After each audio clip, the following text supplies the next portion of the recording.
Monsieur le Président. La première chose que je voulais dire, féliciter ceux qui ont présenté ces rapports. Et ma première question est celle-ci. Dans un des rapports, il est mentionné qu'il y a 16 939 428, je crois, millions de dollars, que des donateurs ont donné à la CEDEAO pour des infrastructures routières. Ma question est, qui sont ces donateurs? Mon deuxième propos est celui-ci.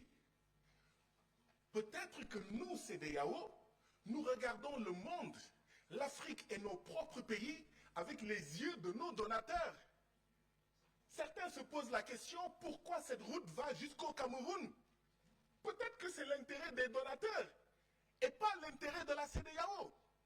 Certains parmi nous se posent la question de savoir pourquoi MTN, il faut y ajouter Orange, France Télécom, fait une puce au Nigeria, une autre puce différente au Sénégal, une autre puce différente au Mali, une autre puce différente au Togo et au Bénin, etc.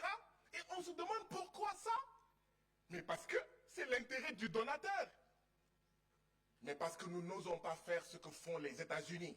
Les États-Unis ont créé les États-Unis d'Afrique. Mais chez nous, là, chacun veut être président chez lui.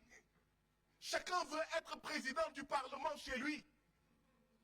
Chacun veut être député chez lui.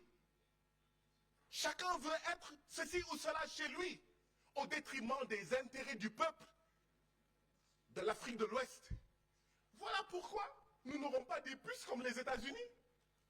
Voilà pourquoi nous n'aurons pas des routes comme les États-Unis. Parce que nous regardons le monde avec les yeux de nos donateurs. Et quand on lit ces rapports, on a l'impression de lire les rapports du FMI et de la Banque mondiale, les rapports de nos donateurs qui nous parlent de taux de croissance, de déficit, de machin, de trucs, au lieu de regarder le monde et l'Afrique avec nos yeux d'Africains de l'Ouest. Et c'est quoi regarder nos taux de croissance, taux de croissance? Une croissance extravertie qui est mangée en dehors de l'Afrique. C'est pour ça qu'on nous annonce que nous avons 49 millions de citoyens qui vont être menacés de soudure. Ils n'auront pas à manger. 16 millions d'enfants de moins de 5 ans. Ce n'est pas nos enfants.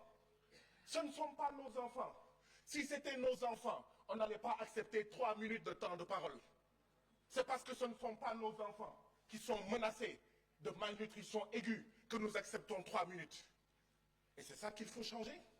Thomas Sankara disait, si le Burkina Faso refuse seul de payer la dette, à la prochaine conférence de l'OUA, je ne serai pas là. Mais si cette CEDEAO-là ne change pas fondamentalement, à la 7e législature, il n'y aura plus de parlement de la CEDEAO. Il y a des ruptures à opérer. Aujourd'hui, ce qu'on devait dire, c'est la CEDEAO, quel pourcentage de sa population arrive-t-elle à nourrir? Et quel est l'autre pourcentage qui vient de l'extérieur de la CEDEAO? Et d'ici les 5 ans, comment on fait pour régler ça? D'ici les 10 ans, comment on fait pour régler ça? Au Sénégal, on importe pour 200 à 300 milliards de francs CFA de blé par an. Combien au Mali? Combien au Togo? Combien en Gambie? Combien en Guinée et au Cap-Vert? On parle de sécurité alimentaire, mais il faut aller vers la souveraineté alimentaire. Parce que la sécurité alimentaire, c'est quoi? L'essentiel, c'est que nos populations mangent, peu importe si ce qu'ils mangent vient de la France, vient des États-Unis, de la Chine ou de la Russie. On reste dépendant. Or, la CEDEAO doit aller vers la souveraineté. Et c'est ça que la jeunesse africaine hurle et crie. Et nous, nous restons sourds à cette jeunesse.